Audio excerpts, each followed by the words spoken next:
बिस्मिल्लाहिर्रहमानिर्रहीम। अस्सलाम वालेकुम नाज़रीन, प्रोग्राम सिटी 10 में मैं हूँ आपकी मेज़बान अना यूसुफ। उम्मीद आप ठीक ठाक होंगे। हम इसी दुआ के साथ और इसी उम्मीद के साथ प्रोग्राम के आगाज़ की तरफ चलेंगे। खबरों से आगाज़ करेंगे। शहर में जो मिनी लॉकडाउन टाइप कह लें वो किया गया है, ग्रीन लॉकडाउन भी नाम दिया जा रहा है। स्मॉग की सूरत हाल शदीद अबतर है। प्राइमरी तक के बच्चों के स्कूल एक हफ्ते के लिए बंद किए गए हैं।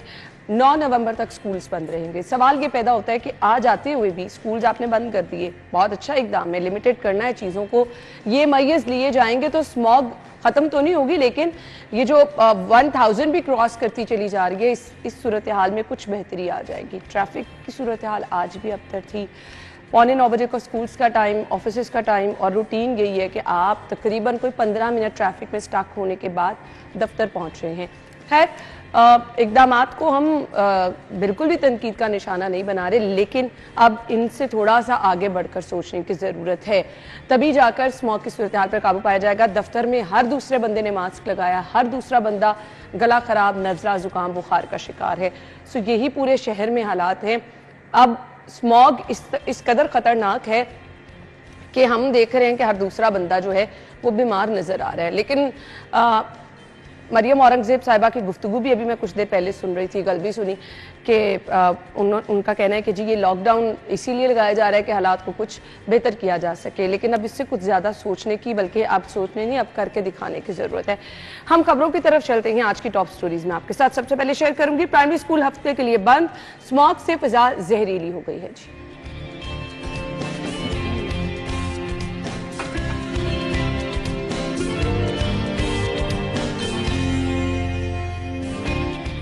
पंजाब एयरलाइन लॉन्च करने का फैसला, फिजिबिलिटी स्ट्रक्चर पर वर्किंग शुरू।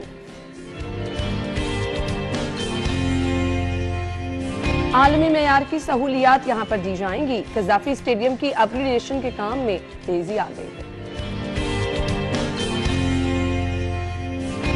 मिनी बजट लाने पर गौर, टैक्स रेवेन्यू में 100 अरब का शॉर्टफॉल।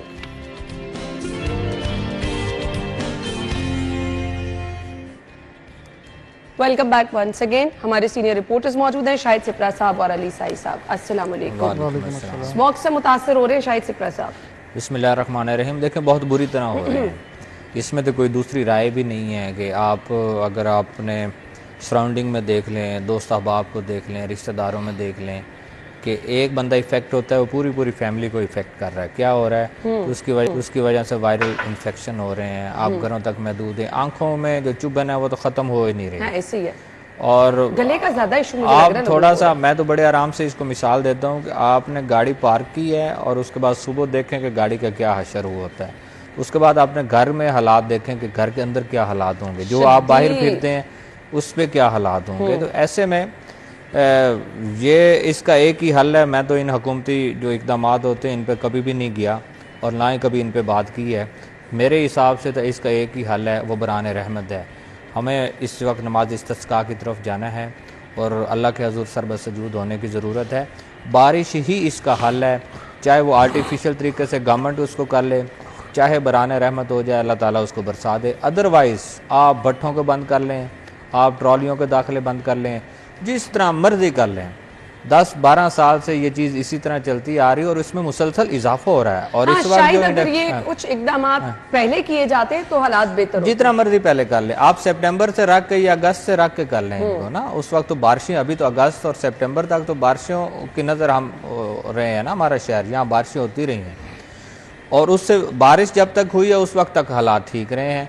अभी हम लोग कहते हैं कि हमारा हमसाया मुल्क जो है उसकी वजह से, हमसाया मुल्क जहाँ से इसकी अगर ये परवान चढ़ रही है वहाँ इंडेक्स कम है, हम लोग टॉप पे हैं भाई। जहाँ से अगर मुजब वही बन रहा है, मान लेते हैं कि वही मुजब बन रहा है। कैसे मस्त है कि वहाँ पे जब वो बाकियात जलाई जाती हैं तो हवा इसी तरफ की होती है, हवा दूसरी तरफ की भी तो हो सकती है।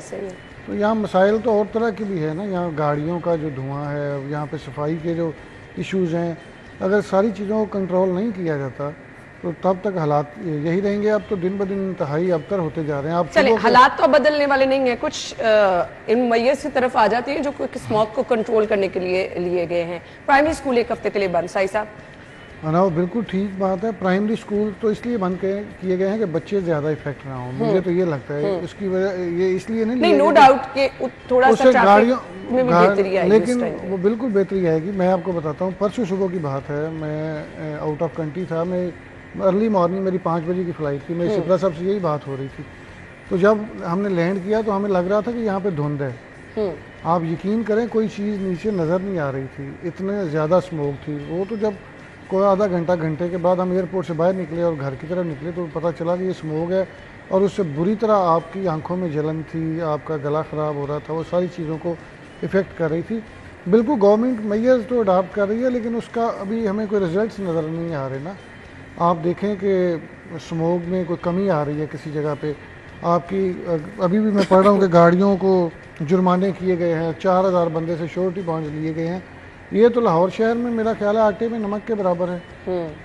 आपने जब तक वो इंडस्ट्रीज जो बहुत ज़्यादा मौजब बन रही हैं स्मोक की, उनके खिलाफ कार्रवाइयाँ ना की गई, जो आपके डिपार्टमेंट्स हैं वो नेक नीति से काम नहीं करेंगे, तब तक आपका काम जो है वो नहीं बनेगा। आप चाहे ट्रालियों पे कपड़ा डलवा लें, आप चाहे शाम को बारबेक्यूज़ की शॉप्स बंद करवा लें, लेकिन मुझे लगता है अब तो वो बाकियात जलाने का सिलसिला बंद हो गया है, जिसका हम बहुत ज़्यादा शोर मचाते हैं। चूँकि मेरा एक ज़मींदार घराने से तल्लुक़ है, सिप्रा साहब का भी इसी तरह। तो बात यह है कि इसके लिए एक चीज़ को आप मोर्द इल्ज़ाम ना ठहराएं, आप सारी चीज़ों को देखें जो बुनियादी वजह बन रही हैं आपके स्मोक फैलाने की।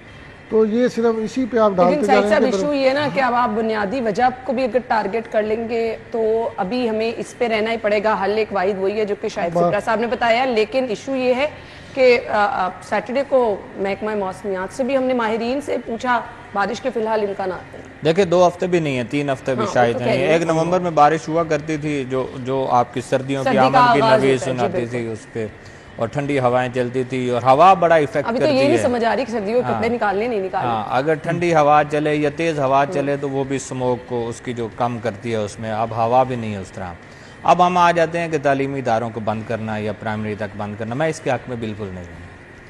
उसकी वजह मैं आपको बताता हूँ। नहीं, बच्चे तंग नहीं करते। मेरे बच्चे तो माशाल्लाह बड़े हो गए, और बच्चों ने तंग क्या करना है। आपने उनको ऑनलाइन क्लास पे बिठा दिया 2-3 बजे तक, तो वो क्लास ये ज्यादा रिस्पॉन्सिबिलिटी है ये ऑनेस्टली। नहीं, अब मैं कह रहा हूँ मेरे बच्चे माशाल्लाह बड़े हैं, अब वो तो बैठ गए, उन्होंने खुद ही अपना काम करना। वो नहीं, मैं क्यों कह रहा हूँ, मैं इसलिए कह रहा हूँ कि बच्चों से आपको ट्रांसपोर्ट में तो ठीक है ज़रूर कमी आ जाएगी, बच्चों ने तो इंडोर क्लासेस जाके लेनी, आउटडोर तो है ही नहीं, निज़ाम ही कोई नहीं हमारे पास ना। आपने सारे स्कूल्स को बंद कर दिया कि प्राइमरी तक बंद करके, जिन बच्चों ने घर से निकलना है किसी सवारी के ज़रिए और उसके बाद स्कूल पहुंच जाना है और क्लासरूम में बैठ के पढ़ना है, तो फिर उसमें क्या, उनको क्या स्मोक इस तरह इफेक्ट कर रही है। आपने ओवरऑल उसको रख के 5वीं तक बंद कर दिया है, और मज़ीद साथ में कह रहे हैं कि हमें मज़ीद करना पड़े तो हम इसमें मज़ीद भी करेंगे। हाँ, उस वक्त ज़रूर हो सकता है कि जब आपका सर्दी किसी ये तो मान लें कि ट्रैफिक उस टाइम पे फर्क आप बिल्कुल ठीक कह रहे हैं। 5वीं तक के हर बच्चे को पेरेंट्स ही छोड़ने जाते हैं, फिर वो वापस जाते हैं, तो अच्छा खासा वो फर्क आ जाता है। अल्लाह करे। नहीं, आप देख लीजिएगा 9 नवंबर तक है, और 9 नवंबर फिर आ जाएगा, कोई मंडे इंशाल्लाह आएगा तो उस पर फिर बात हो रही होगी। नहीं होना, जो मर्जी कर लें आप, ट्रैफिक, ये मोटर बाइक्स, ये जो मर्जी काम कर लें, इसका इस लेवल पे, जिस लेवल पे हम लोग चले गए हैं, और इस पे जाके आप ये छोटी छोटी चीजें करें कि स्कूल बंद कर दें, और कोई ग्रीन लॉकडाउन में सुना है, पता नहीं, मैं छुट्टियों पे था इस दौरान, वो तबलीगी इज्तिमा पे गया हुआ था, तो इस वजह से वो एक ग्रीन लॉकडाउन भी मैंने सुना है कि वो भी लग रहा है। मैं तो हमेशा ये कहता हूँ कि कोविड को हमने कुछ नहीं समझा। साथ में देखें सीनियर वजीर साहिबा कह रही हैं कि हमें लॉकडाउन लगाना पड़ेगा। भाई, जिस वक्त इतना खौफ था, लोगों की अमवात हो रहे थे, तब नहीं रुके, तो आप इस स्मोक की बुनियाद पर लोगों को रोक रहे हैं। लोगों के पास खाने को कुछ नहीं है, लोगों को रोजाना उजरत कमानी है, मेहनत रोजी करनी है। आप कंस्ट्रक्शन के काम को सर आप छुट्टी कर सकते हैं, मुझे नहीं कर सकते, सवाल ही नहीं पैदा होता। देखो उसकी वजह है ना, देखें एक निज़ाम जिंदगी है, उसने चलना है। आप उस एक जिंदगी का पहिया है, उसमें बहुत सारी चीजें आप नहीं, इसमें और चीजें, सैलरी वाले लोग तो छुट्टी करके खुश होंगे, लेकिन जो बेचारे जिनकी है वो मजदूर आदमी है ना। आप जो ट्रॉली का जिक्र कर रहे थे, कपड़ा उस पर चढ़ा के, या ठीक है, अच्छी बात है, इस तरह के इकदाम होना चाहिए, लेकिन ये 1100 कुछ पे जब इंडेक्स आपका चला गया, ये तो मैं पहली दफा सुन रहा हूँ, 600-700 तक तो सुना था। इंतहाई खौफनाक है। आप ये देखें कि हम सांस के साथ ये धुआं अंदर लेके जा रहे हैं। इसलिए आप दोनों लोग हैं कि तालीमी इदारे बंद होने चाहिए, मैं हूं कि तालीमी इदारे नहीं बंद होने चाहिए। शायद क्यों सिकरा आप बंद साहब- करें? नहीं, ये लिमिटेड अगर किया जा रहा है एक डेढ़ हफ्ते के लिए, तो आप देख लीजिएगा फर्क तो सूरत क्या हाल फर्क में कुछ पड़ेगा? आएगा। क्या? गाड़ियां 1200 बहुत ज्यादा सुबह के टाइम मुझे तो बताएं, क्यों आपने नहीं मान बच्चों के रहे? स्कूल ये एक हफ्ता पहले भी स्कूल बंद थे, बहुत सारे प्राइवेट स्कूल बंद थे, ऑटम ब्रेक्स पे थे, उसमें तो नहीं डाउन हुआ। चलिए एक हफ्ते में सामने आदाद शुमार आ ही जाएंगे। अच्छा, लॉकडाउन एरिया में बुजुर्गों के लिए ट्रांसपोर्ट शटल सर्विस, इससे सही क्या इससे फायदा क्या होगा? बुजुर्गों को फैसिलिटेट कर रहे हैं, और क्या होगा फायदा? और शटल सर्विस आप यहाँ पे वैसे कोई चीज़ आप उस तरह अवेल नहीं कर सकते, चलिए अच्छी बात है, लेकिन वो जिस तरह सिप्रा साहब बात कर रहे थे कि गाड़ियों की आप स्कूल, बच्चों का स्कूल जो है वो खुला रहना चाहिए, अनाब बिल्कुल ठीक कह रही है सिप्रा साहब कि इसमें कुछ ना कुछ तो फर्क आएगा। हाँ, कुछ ना कुछ तो होगा ना, वो लेकिन मसला ये तो बेहतर है। 1194 पे कल गई है, उसमें कितना को फर्क आ जाएगा और उसमें कितने को जो चीज़ें हैं वो आपकी बच जाएंगी। मुझे नहीं लगता इसका कोई ज़्यादा साहिब साहब, ये आबिद की खबर है, पुलिस ने जुर्माने किए हैं, 24 अफराद को गिरफ्तार किया है। मतलब ये पुलिस का काम है, इंतहाई मुज़हका खेज ये चीजें लगती हैं। हाँ, बात ये है कि जो भी काम होता है उसमें नहीं, पुलिस पीछे चोरियां डकैतियां हो रही हैं, राजधानियां हो रही हैं, पुलिस मौत कवानीन के खिलाफ वर्जी वालों को पकड़ रही है। मतलब मसला ये है कि पुलिस को हर जगह इन्वॉल्व कर लिया जाता है जहाँ पे पुलिस का काम नहीं होता, इसीलिए तो पुलिस इतनी ज़्यादा हमारे सोसाइटी पे डोमिनेट करती है। डेंगू लार्वा निकलने हैं तो पुलिस ने जाके पोलियो पे आपकी पुलिस साथ है, पोलियो कोई वर्कर्स जा रहे हैं। इसके साथ साथ अगर आप लॉकडाउन था उसका कोविड का, उसमें पुलिस साथ थी और उसमें पुलिस ने इतनी दिहाड़ियाँ लगाई हैं, आपकी सोच है, हम सारे लोगों की दुकानें दिहाड़ियाँ बंद थी, पुलिस की उस वक्त खुली हुई थी। एक SHO साहब थे, वो खुद पीछे बैठ जाते थे, कांस्टेबल को आगे खड़े करते थे। अब जो डबल सवारी उस वक्त बैन थी, डबल सवारी पे कम से कम 300 से 400 तक वो बाइक्स को पकड़ते थे सुबह से लेके 4-5 बजे तक। उसके बाद वो कांस्टेबल से हिसाब करते थे कि भाई बताओ कितने पैसे लिए। तो वो मुझे बताएं, जो बंदा बाइकर से दिन में 1.5-2 लाख रुपया कमा रहा था, तो अब पुलिस ने अब जब हर जगह पे आपने इन्वॉल्व कर लिया तो वो अपनी ड्यूटी, तो उनके पास तो ये है ना लेम एक्सक्यूज कि हम तो ये भी कर रहे हैं, ये भी कर रहे हैं, ये भी कर रहे हैं। मसला ये है कि ये ट्रैफिक पुलिस करती है और जितने को ये दादोशुमार है ये तो बिल्कुल ना होने के बराबर है। पता नहीं 4 बंदों को जुर्माना किया है, कितने लोगों से श्योरिटी बांध दी है। ये पुलिस का काम नहीं है, ये डिस्ट्रिक्ट गवर्नमेंट का काम है या मुतलका जो डिपार्टमेंट माहौलियात है उसका काम है। वो प्रॉपरली कर नहीं रहे और पुलिस जो है वो हर जगह पे अपनी गेम सेट किए हुए है। हालात तो ये है कि जी स्मॉग लोगों को मुतासर करती जा रही है, जो इंतजामात हैं वो होते भी चले जाएंगे, तो लेकिन आप और हम साथ साथ मुतासर होते रहेंगे। जब तक बारिश नहीं होगी हालात इसी तरह से शहर में रहेंगे, या आगे जाके मजीद वर्स्ट हो सकते हैं। ब्रेक के बाद हम अगली खबर की तरफ आएंगे, हमारे साथ भी।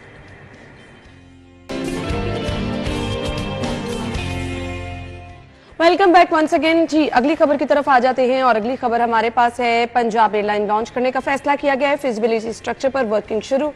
पंजाब एयरलाइन प्राइवेट सरमायाकारों को इस्तराक से लाई जाएगी, इसमें सूबाई हुकूमत के शेयर्स भी होंगे। फिजिबिलिटी पर काम का आगाज कर दिया गया।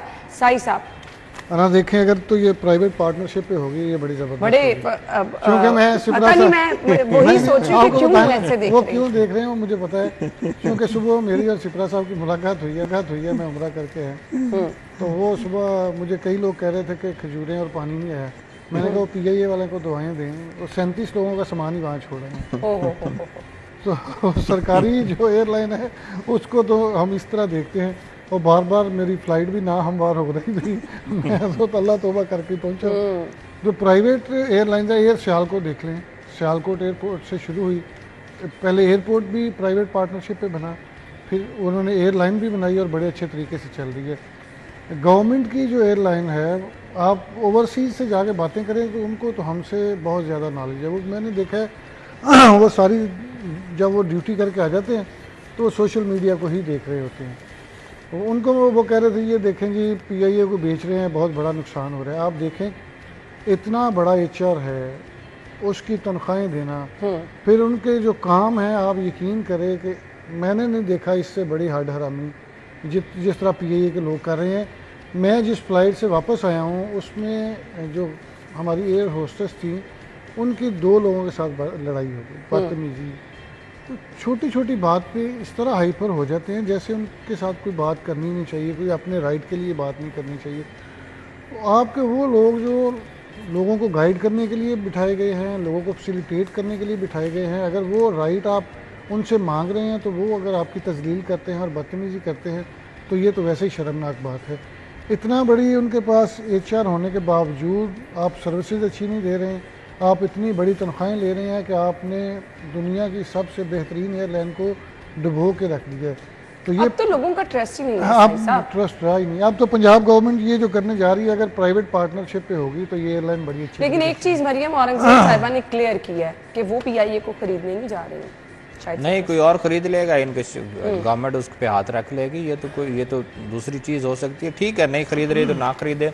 KP गवर्नमेंट भी कह रही है हमने खरीदना है, कोई और भी उठ के कह रहा है हमने खरीदना है। कोई ये देखें ना, अब PIA की खरीदारी सही साहब से मेरी बात हो रही थी, अब ये कंट्रोवर्शियल टाइप हो गई है। अच्छा, अब PIA को बेचना या उसकी निजकारी करना, ये सारी चीज़ें जो है ना, अब ये आसानी से होने वाली नहीं है। अब इस प्रोसेस को जल्दी मुकम्मल करना या स्मूथ वे में करना जो है वो अब पॉसिबल नज़र नहीं आ रहा है। इसलिए मेरे ख्याल में हुकूमत को संजीदगी का मुजाहरा करना चाहिए और जो ख़रीदने जा रहे हैं या इसकी प्राइवेटाइजेशन जो कमीशन है हमारा, उसको देखने की ज़रूरत है किस तरह करना। अब आ जाते हैं हम, इस तरह के जो प्रोजेक्ट्स हैं, इस तरह के मंसूबे जो हैं, ये हमेशा आवाम को फ़ायदा होता है। एयरलाइन अगर गवर्नमेंट अपनी बनाने जा रही है, पंजाब गवर्नमेंट बनाने जा रही है, बराह रास्त इसका फ़ायदा होगा। चले हम पहले मेट्रो बस पे आए, उसके बाद ट्रेन पे आए, अब हम जहाज़ों पे जा रहे हैं।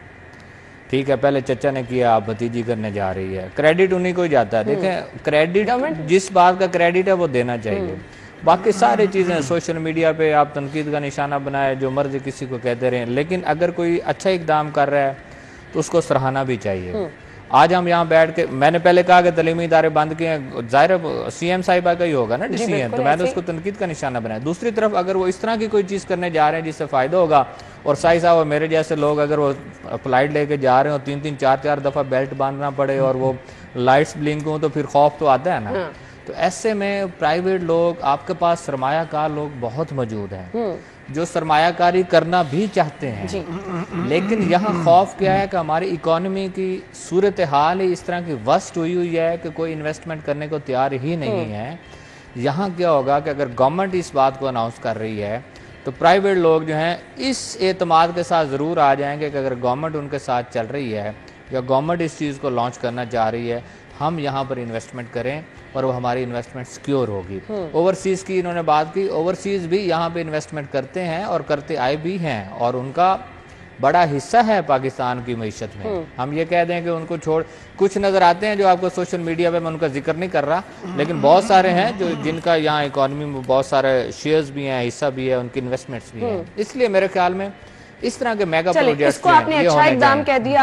आई होप कि जो नेक्स्ट इकदाम भी CM साहिबा की जानिब से उठाया जा रहा है, आप दोनों उसको भी पॉजिटिव वे में ही लेंगे, क्योंकि एक बहुत बड़ा कदम मैं तो समझती हूँ है। वज़ीर आला का PIC का दौरा, PIC 2 मंसूबा जल्द फाल करने की हिदायत जारी कर दी गई है। जी शाहिद सत्ता साहब, देखें, ये तो होना चाहिए, ये तो मैंने देखा हुआ है और आंखों देखा हाल है कि आपका 60-60 70-70 मरीज जो है वो व्हील चेयर पे है और 60-70 ऐसा मरीज है जिसको व्हील चेयर ही अवेलेबल नहीं। और इस बात से इनकार नहीं है कि निगरान दौर में जो PIC में काम हुआ, जो इमरजेंसी में एक्सटेंशन हुई, मैं तो देख के हैरान हो गई थी। फ्रेंड्स ऑफ PIC का अगर हम जिक्र करें, वो इतनी बड़ी इमरजेंसी और फिर नहीं है, अगर रूटीन की इमरजेंसी नहीं है, आपके जदीद आलात के साथ मुज़य्यन हुए इमरजेंसी, नो डाउट, मैं खुद विजिट करती हूं। ये बेसिकली ये दुआएं हैं। इसको हम ना सियासी तौर पे कैश कर सकते हैं या ना इसको तख्ती की नज़र कर सकते हैं। ये इस तरह के प्रोजेक्ट्स आपकी दुआएं हैं कि अगर एक पेशेंट कोई लवाकिन वहाँ आए हैं, अच्छे से उनको इलाज मुआवजा की सहूलतें मिल जाएं, वो इलाज करवाने के बाद घर को लौट जाए, तो ये सिर्फ दुआएं हैं। और इस तरह की चीज़ें जो बड़े प्रोजेक्ट्स होते हैं, ये गवर्नमेंट ही चला सकती है। आम बंदा ये अफोर्ड नहीं कर सकता प्राइवेट हॉस्पिटल्स में जाके। लेकिन अगर PIC में देखें तो हमेशा से मुखय्यर हजरात का बहुत बड़ा, मैं वही फ्रेंड्स ऑफ PIC का हमेशा मैंने जिक्र किया है। और देखें, अभी हम पहले निजकारी की बात कर रहे थे तो वहाँ भी सरमायाकार लोग थे ना, यहाँ पर भी इस तरह की भी जो चीज़ें हैं, जो मेगा प्रोजेक्ट्स हैं, उसमें लोग आना चाहते हैं, लेकिन लोगों का एतमाद किसने बहाल करना है? डेवलप करना आपकी गवर्नमेंट ने करना है। अगर गवर्नमेंट उसको एतमाद बहाल करने में कामयाब ठहर जाती है, गवर्नमेंट सिर्फ इसको ओन करे अच्छे तरीके से चलाने का, तो फिर ये मुखय्यर हजरात जो हैं ये पेश हैं। अली साई साहब, देखें, बहुत सारे ऐसे अदारे हैं जो यहाँ पे काम कर रहे हैं लोगों की बेहतरी के लिए, फलाह के लिए, लेकिन बहुत सारे ऐसे लोग हैं जो फलाह के नाम पे पैसे लेते हैं लोगों। उस तरह वो जो हकदार लोग हैं उन पर यूटिलाइज नहीं होते, खर्च नहीं होते। फिर वही लोग जो इतने बड़े अमाउंट दे रहे होते हैं लोगों के लिए कि उनकी सेहत के लिए काम किया जा सके, उनकी रहने के लिए काम किया जा सके, तो वो दिल बर्दाश्ता हो जाते हैं कि किसके साथ काम किया जाए। लेकिन गवर्नमेंट अगर इस तरह की चीज़ें खुद टेकअप कर रही है, और जिस तरह निगरान सेटअप में भी ये सारी चीज़ें हुई, आप देखें किसी जगह पे कोई शोर नहीं आया कि यहाँ पे कोई हिस्सेदारी रखी गई है, कमीशन रखी गई है, कोई 2 नंबरी की गई है। आप डायरेक्टली काम को मॉनिटर करें, आप अच्छी इन्फोर्समेंट टीम्स रखें, आपका सारा काम बेहतरी के साथ मुकम्मल होगा। लेकिन यहाँ पे होता ये है कि हर काम में, चाहे वो उसमें आपने किसी मुखैर हज़रात से पैसे लिए हों, गवर्नमेंट के बजट से पैसे लिए हों, उसमें पता नहीं कमीशन जो है वो हर जगह पे रखा जाता है। तो जब तक ये कल्चर नहीं ख़त्म होगा, आपको मुखैर हज़रात भी उस तरह नहीं मिलेंगे, आपका अपने जो फंड्स हैं वो अच्छे तरीके से लोगों तक नहीं पहुँच सकेंगे। और जो PIC के हालात हैं, आपको पता है पूरे पाकिस्तान से यहाँ पे लोग आते हैं और बहुत ज़्यादा मसाइल हैं। अब तो दिन ब दिन दिल की बीमारियाँ भी बढ़ती जा रही हैं, और PIC में जब भी जाएं, आप यकीन करें जितनी मर्जी वो बड़ी इमरजेंसी हो गई है, लोग आपको वहाँ अच्छा, पे खार इसके होते साथ हुए साथ नजर जो आते CM साहिबा ने ये भी कहा ना कि हर डिस्ट्रिक्ट में कार्डियोलॉजी मुकम्मल सहूलतों की फराहमी के प्लान पर अमल दरामद, ये हो जाए तो ये ज्यादा बेहतर हैं। नहीं ये है? बहुत बेहतर है। ये तो ये मैं कहता हूं सबसे कमाल बेहतर हो है। जाए। ये एक और PIC 2 बनाने से भी बेहतर है। आपने अब एक खुदा ना खास्ता कार्डियोलॉजी, लोगों को यहाँ तक आते आते हार्ट अटैक हो जाता आप है, एक जान चली कार्डियोलॉजी जाती है। हॉस्पिटल है वहाँ पे वजीराबाद में भी। मैं वहाँ पे एक दिन अपने एक अजीज़ से उनका पता लेने के लिए गया था, वहाँ पे बेशुमार राइस था। फ़र्ज़ करें वो अगर नहीं बनता तो उसकी जगह पे वो सारे लोग तो लाहौर में ही आएंगे ना। तो वो जो हज़ारों या सैकड़ों लोग जो वहाँ पे जाके अपना इलाज मुआवजा करवा रहे हैं, और वो मखसूस हॉस्पिटल है कार्डियोलॉजी का, तो इसी तरह हर डिस्ट्रिक्ट में अगर बन जाए तो फिर लोग, मेरा ख्याल है 50% रश कम हो जाएगा। जो बड़े क्रिटिकल पेशेंट्स हैं वही यहाँ पे आएंगे। बिल्कुल बिल्कुल, और उन लोगों का एतमाद बहाल करने के लिए भी कुछ ना कुछ करना है, क्योंकि अगर ये बन भी जाते हैं ना तो लोगों को लगता है शायद लाहौर जाके PIC जाके वहाँ बड़ा डॉक्टर दिखेगा, तो ये एतमाद भी लोगों का जो है ना बहाल करना बहुत ज़्यादा ज़रूरी है। हम ब्रेक के बाद आपको ज्वाइन करते हैं, stay with us.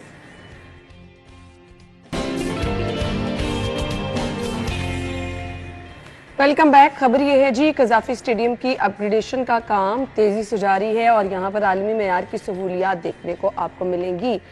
Chairman PCB ने दौरा किया है, तामीराती कामों का जायजा भी लिया है। चैंपियंस ट्रॉफी से करो जो कि टारगेट है, तकमील बिलाशुबा एक चैलेंज है, लेकिन इसको पूरा करने की ठान ली गई है। शाहिद सिप्रा साहब देखें, चैंपियंस ट्रॉफी इसमें बड़ा अहम इस सारी चीज़ों में है, और बिलखसूस हम लोग अपने हमसाया मुल्क को देख रहे हैं, जिस पर चेयरमैन साहब बात भी कर चुके हैं। बाकी सब लोग भी अतराफ़ के जितने ममालिक है जहाँ क्रिकेट है, वहाँ बात हो रही है कि यहाँ भारत अगर खेलने आ जाए, और पाकिस्तान और भारत का यहाँ मैच होता है। फिर देखें जो 6 यात्रियों के वफद से जो वज़ीर दाखिला की मुलाकात हुई, उसमें जो उन्होंने कहा, साथ में जिक्र भी किया कि अगर आप आए मैच देखने के लिए, ये सारी चीज़ें मिला के उस चीज़ तरफ जा रही हैं कि हमने इस इवेंट को एक खूबसूरत और अच्छे तरीके से गुजारना है। अब ऐसे में जो फॉलो अप है वो तो आपको पता है मोहसिन साहब का हमेशा से रहा है, और आज से नहीं, हमें तो खैर 15-16 साल से पता है कि फॉलो अप क्या होता है और किस तरह करना है। और निगरान सेटअप में देख लें कि वो शदीद सर्दी होती थी, और ऐसे में रात के 2-3 बजे भी जाकर आप विज़िट होते थे कि अंडरपास कौन सा बना है, ओवरहेड कौन सा बना है, कितना मुकम्मल हुआ। तो अब ये मुझे वो गुफ्तगू थोड़ा सा, मैं टाइम दे मैं बात करता हूँ। जब उन्होंने बात की, किसी साफ़ी ने सवाल किया उनसे कि आपने सारे स्टेडियम जो हैं वो उखाड़ दिए और उस पर बात कर रहे हैं, तो उन्होंने बड़ा अच्छा जवाब दिया। उन्होंने कहा कि अगर आप 80 और 90 की दिहाई में रहना चाहते हैं तो ये मेरा कसूर नहीं है। हमारे पास कुछ ऐसा स्टेडियम ही नहीं है जो हम पूरी दुनिया के सामने रख सकें कि आप लोग यहाँ आए खेलने के लिए। तो इस तरह इन प्रोजेक्ट्स को मुकम्मल किया जा रहा है। तो मैं ये तबलीगी इज्तिमा में था तो KP के लोग ज़्यादा हुए थे, पेशावर भी यहाँ था, तो लोग उस चीज़ को अपनी तरफ रखते हैं कि किसी सियासी जमात के साथ या बाकी चीज़ें जो हुई हैं, लेकिन इनके काम को आपके जो पठान लोग हैं, जो KP के लोग हैं, वो भी देखते हैं और वो भी कहते हैं कि काम करने में उस बंदे का कोई सानी नहीं है। लेकिन बाकी चीज़ें जो हैं पॉलिटिकल सिनेरियो में वो जो मर्जी जिस तरह तनकीद का निशाना बनाए। तो ऐसे में मेरे ख्याल में क्रिकेट का यहाँ बहाल होना, क्रिकेट का आना, आपकी इंटरनेशनल टीम्स का आना यहाँ पे बहुत बड़ी बात। ये हमारे यहाँ अब क्या है, रह क्या गया है, हमारे पास तो कोई एंटरटेनमेंट ही कोई नहीं है ना। पहले तो जब हम यूनिवर्सिटी में आए थे तब कोई मेले लगते थे, कभी कोई बसंत थी, ये सारी चीजें थी। अब आहिस्ता आहिस्ता ये सारी चीजें खत्म हो गई और ऐसा नफसी का आलम आया, मोबाइल में हर चीज आ गई, मोबाइल में आ गई। फिर हमारे जो माहौलियाती तब्दीलियां हैं इनकी वजह से हमारी बहुत सारी चीज़ें मुतासिर हुई हैं। तो मेरे ख्याल में अब चेयरमैन साहब इस पे पूरा है, हर वीकेंड पे उनका विजिट भी होता है, जब भी वो लाहौर आते हैं उन्होंने यहाँ लाजमी जाना होता है, सारी चीज़ों को देख रहे हैं। तो हमें भी दुआ करनी चाहिए कि ये प्रोजेक्ट 50% जो मुकम्मल हुआ है चैंपियंस ट्रॉफी से पहले मुकम्मल हो और हम लोग यहाँ क्रिकेट देखें। काम तो दिन रात जारी है इस पर, काम तो बिल्कुल दिन रात चल रहा है। वहाँ पे सिप्रा साहब को पता है, हम तो वहाँ पे बैठते थे, तकरीबन 4-5 साल बैठे हैं वहाँ पे बाहर कैफ़े पे। लेकिन बिल्कुल इसी तरह जो सिप्रा साहब बता रहे थे कि वो जर्नलिस्ट ने क्वेश्चन किया कि आपने सारे स्टेडियम उखाड़ दिए। आप देखें आपके स्टेडियम्स की हालत क्या है, आपकी इंटरनेशनल टीम्स आ रही हैं, आप बाकी ममालिक के स्टेडियम देखें, बाकी ममालिक की टीम्स देखें और आप अपना इंफ्रास्ट्रक्चर देखें कि किस लेवल पे आपने जाके उसको बर्बाद किया। आपने एक इतना अच्छा जो हमारा खेल था, इतनी अच्छी जो हमारी टीम थी, वो किस जगह पे खड़ी थी। आप हर चीज़ में ब्लेम गेम करते जा रहे हैं कि जो क्रिकेट का चेयरमैन है या जो चेयरपर्सन होगा वो चाहे कोई भी हो, उसने तो आपको फैसिलिटेट करना है, उसने आपके खिलाड़ियों को की हौसला अफजाई करनी है, उसने आपको बेहतर इंफ्रास्ट्रक्चर के लिए फंड्स फ्राहम करने हैं, आपको अच्छा इन्वायरमेंट फ्राहम करना है। खेलना तो आपके क्रिकेटर्स ने है। यहाँ पे अजीब सी तनकीद होती है कि आपको क्रिकेट का नहीं पता। आप ये देखें कि उनकी एडमिनिस्ट्रेशन कैसी है, वो आपकी चीज़ों को बेहतर कैसे बना रहे हैं, आपके क्रिकेटर्स के लिए क्या अच्छा काम कर रहे हैं। वहाँ उन्होंने बिल्कुल आपकी सिलेक्शन कमेटी को इंडिपेंडेंट बनाया हुआ है, वकार यूनिस को तमाम इख्तियारात दिए हुए हैं कि आप क्रिकेट को सारे चीज़ों को आप देखें। तो अगर वो सिर्फ एडमिनिस्ट्रेशन की हद तक आपको चीज़ें प्रोवाइड कर रहे हैं, वो स्टेडियम्स को बेहतर बना रहे हैं, तो ये बहुत अच्छी बात है। और मोहसिन नकवी साहब को आपने देखे जो भी चैलेंज दिया है उन्होंने पूरा करके दिखाया। और ये स्टेडियम तो उन्होंने खुद आपके सामने उन्होंने कहा था कि चैंपियंस ट्रॉफी से पहले इसको मुकम्मल करना है। तो वो मेरा ख्याल है यानी शायकीन के लिए एक नया स्टेडियम होगा, नई सहूलियात होंगी। उसमें वो मेरी एक दिन वहाँ पे गए हुए थे तो वहाँ पे लोगों से बात हो रही थी और मैं वो लोगों से पूछ भी रहा था, तो वो कह रहे थे जी कि पहले उस तरह आपको व्यू नहीं था। हम ब्रेक की तरफ जाएंगे, ब्रेक के बाद अगली खबर की तरफ आएंगे। स्टे विद अस।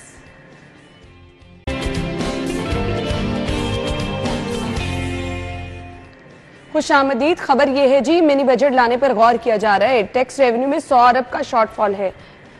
शायद सिप्रा साहब, कुछ दिन पहले तो चल रहा था कि हमने बड़ी कामयाबी हासिल की है, इतने लाखों लोगों को हमने टैक्स नेटवर्क में शामिल कर लिया। बेसिकली पता क्या हो रहा है, हर चीज़ मुंजमद क्यों हुई पड़ी है। आपने टैक्सेस इस कदर बढ़ा दिए हैं, ये फाइलर और नॉन फाइलर को रख कर होना भी चाहिए, लेकिन अचानक से आप इसको इम्पोज करेंगे तो बड़ा मुश्किल हो जाएगा। अच्छा, फिर बड़ा फर्क है नॉन फाइलर और फाइलर को। आप इनडायरेक्ट तो हर चीज पे टैक्स है, टैक्स है, ये तो समझ नहीं आती। आप टॉफी भी खरीदें तो उस पे टैक्स, उस पे टैक्स, एक बिल है उस पे भी टैक्स है।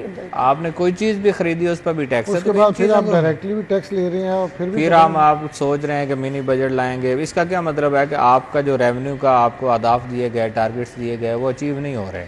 आप लोगों को टैक्स नेटवर्क में उस तरह के लोगों को नहीं ला पा रहे जिसकी बुनियाद पर होना चाहिए। आप आम सारिफ को तो टैक्स भेजी जा रहे हैं, थोड़ा टैक्स वो सिस्टम का हिस्सा है। बड़े टैक्स देने वालों को तो वो सिस्टम का हिस्सा है, उनको कैसे लेके आएंगे वो आपकी, वो ये नहीं कि किसी एक पार्टी के, वो पता नहीं कौन से सिस्टम का हिस्सा है, वो सारी पार्टीज के डोनर हैं। उसमें वो कोई भी पार्टी है, सियासी पार्टी, वो हर जगह पे इन्फ्लुएंस करते हैं और उनको पता होता है। आप देखें कि यहाँ पे कुछ ऐसी गंदी मछलियाँ हैं जो भी गवर्नमेंट आएगी ना उसके साथ खड़ी हैं ऐसे ही। और वो गवर्नमेंट को भी पता है, बेसिकली उन्होंने अपने आप को सेफ रखना होता है। वो सारे अदारों को भी पता है कि ये गंदे लोग हैं, लेकिन इसके बावजूद उनको पता है वो ए पे भी पैसे खर्च कर रहे होते हैं, बी पे भी खर्च कर रहे होते हैं, सी पे भी।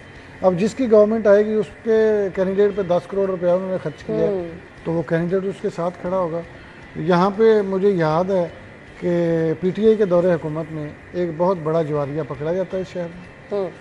उसके लिए उस वक्त की जो वज़ीर सेहत थी वो एसपी के दफ्तर तक गई कि आप इसको छोड़, अंदाजा करें। आप वो सोचें कि ये वो ईमानदार लोग थे जो अभी भी क्लेम करते हैं कि हमसे बड़ा ईमानदार कोई नहीं।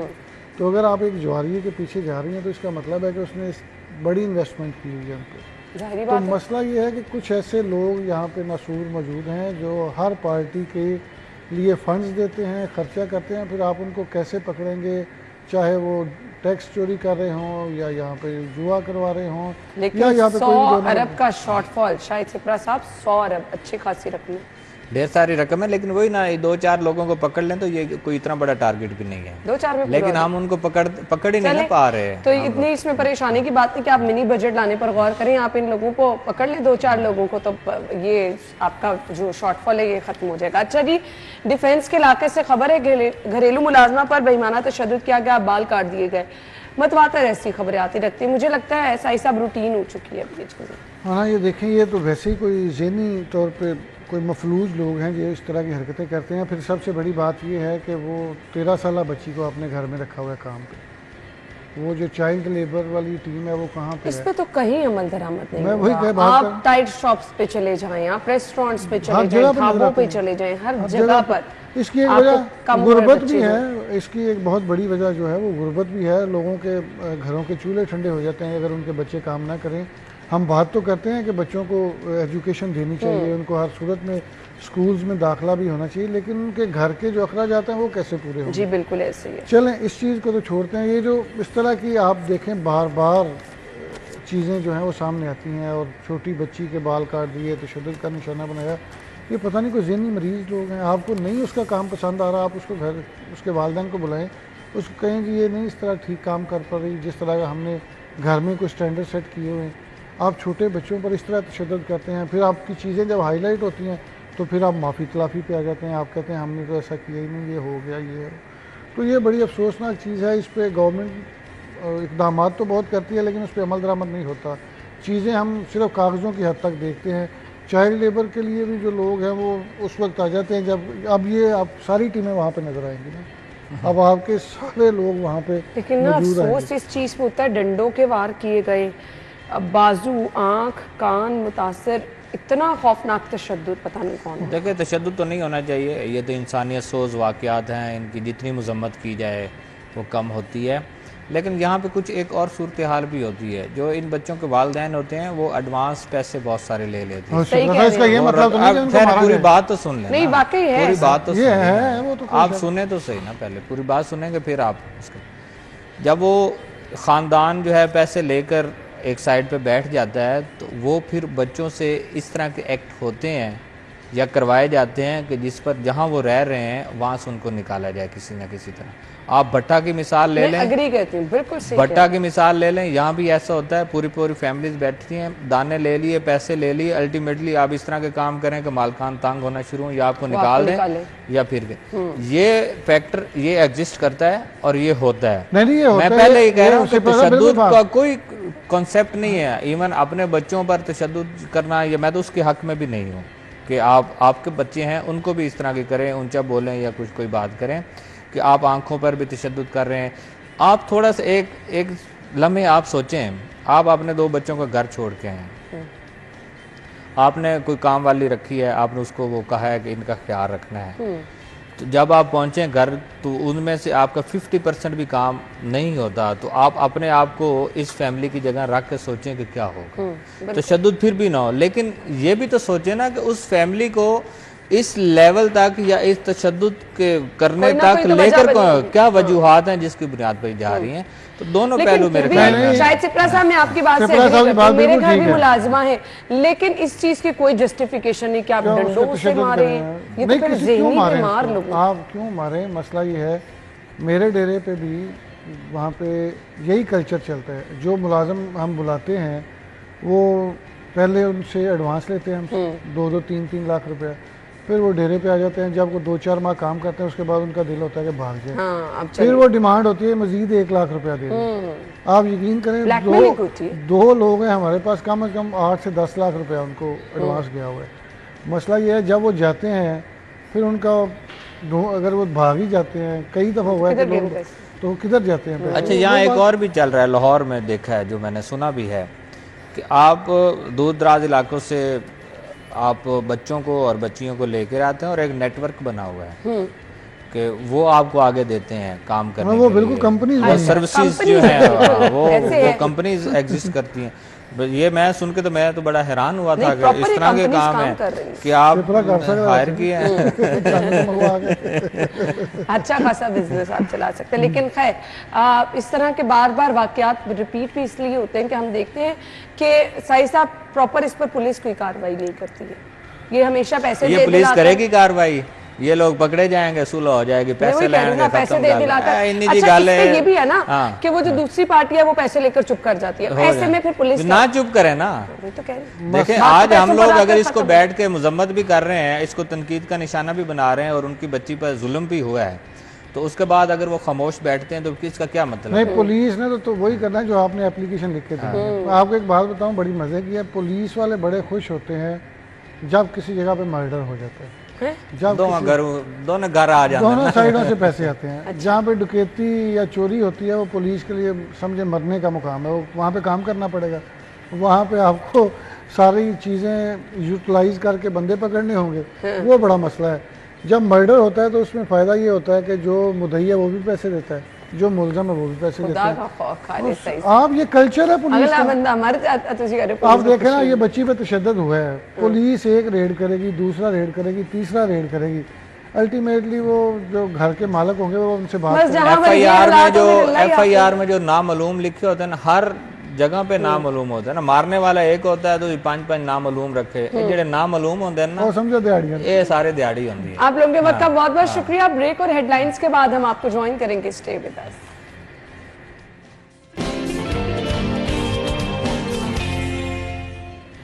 Welcome back once again. Programme के इस हिस्से में जी हम बात करने वाले हैं मयार का एक बड़ा नाम फास्ट केबल अपने सारिफीन को मयारी सहूलत फराहम कर रही है, और हम देख रहे हैं कि जी लोगों का एतमाद इस कदर बढ़ता चला जा रहा है, क्योंकि जब भी आप केबल का नाम सुनते हैं सो इसका इंतखाब करना इसलिए भी ज़रूरी है कि आपने एक दफ़ा जो काम करा लिया फिर लाइफ लॉन्ग इसके साथ जो है वो चलना होता है। घर में जो आपके जितनी भी चीज़ें हैं उनकी बार बार ख़राबी की वजूहात जब पता चलती हैं तो पता चलता है अच्छा आपने अपनी जब घर बनाया तो आपने केबल पे कॉम्प्रोमाइज़ कर लिया। सो फास्ट केबल किस तरह से अपने सारिफ को बहुत ज़बरदस्त सहूलतें फराहम कर रही है, ये एतमाद बनाने में कितना वक्त लगा और फास्ट केबल का फीडबैक कैसा आता है, इस पर भी हम बात करेंगे। रेल अलवी साहब हमारे साथ मौजूद हैं, नेशनल सेल्स मैनेजर हैं जी फास्ट केबल, उन्हें वेलकम करेंगे। अस्सलाम वालेकुम। थैंक यू सो मच, आपके वक्त का बहुत बहुत शुक्रिया। बहुत सारी ऑप्शंस मार्केट में मौजूद होती हैं, लेकिन जो एतमाद हम देख रहे हैं फास्ट केबल का, ये बनाने में कितना वक्त लगा और इसके पीछे मुहर्रिकात क्या है? बहुत शुक्रिया, थैंक यू वेरी मच, आपने इनवाइट किया। बिल्कुल ऐसे ही है, आज अगर हम पाकिस्तान के सबसे बड़े ब्रांड बन चुके हैं और पावर केबल्स में हम मार्केट लीडर हैं, उसका सफ़र स्टार्ट हुआ था अर्ली 1980 से। सो कई डेकेड्स की एक मेहनत है जिसमें हमने अपनी क्वालिटी, अपनी कमिटमेंट्स, अपनी टीम वर्क और सबसे ऊपर कस्टमर सर्विस को मद्दे रखते हुए हमने कोशिश की कि हम ऐसा प्रोडक्ट दें, ऐसे तरीके से प्रोडक्ट दें कि जो कंज्यूमर्स को सेटिस्फैक्शन लेवल में एक स्टेप ऊपर लेके जा सके। सो उसमें हमने स्टार्ट जनरल वायर से किया था, पावर केबल्स आई, फिर हम कंडक्टर्स में चले गए। सो बहुत सी ऐसी चीज़ें जो पाकिस्तान में नहीं बन रही थी, फास्ट ने वो इन्वेस्टमेंट्स की और उन चीज़ों को पाकिस्तान में लेके आए ताकि ज़र मुबादला में हम अपना किरदार अदा कर सकें और अपनी जो हम इम्पोर्ट्स के ऊपर हमारी एक रिक्वायरमेंट है, मजबूरियाँ हैं, उनको कम कर सकें। सो अल्हम्दुलिल्लाह बहुत से ऐसे प्रोडक्ट्स हैं जिसमें रिसेंटली लाइट्स हैं जो हमने लॉन्च की और वो भी अब पाकिस्तान में मैन्युफैक्चर हो रही हैं अल्हम्दुलिल्लाह, और बड़ा अच्छा रिस्पांस आ रहा है हमें उसके ऊपर भी। तो इन्हीं चीज़ों को हमने मद्दे रखते हुए अपनी जो ग्रोथ का एक हमारा साइकिल है वो चला। माशाल्लाह हमारा state of the art plant, 2 plants हैं हमारे, एक नया प्लांट लगा है मज़ीद जिसके अंदर अभी हमने रिसेंटली एक IPO किया था जिससे हमने ऑलमोस्ट 3 बिलियन का टॉप 10 IPOs पाकिस्तान में वो उसका शमूल है, और उस पर हमने तकरीबन 3 बिलियन की इन्वेस्टमेंट गैदर की जिस पे हम मज़ीद एक्सपेंशन की तरफ जा रहे हैं और अब मज़ीद ऐसी चीज़ें लेके आएंगे पाकिस्तान के लिए जो हमें इंटरनेशनल मार्केट में भी नो डाउट ये इस कदर ग्रोथ करते जाना इस चीज़ की अक्कासी करता है कि आप सारिफीन का एतमाद है।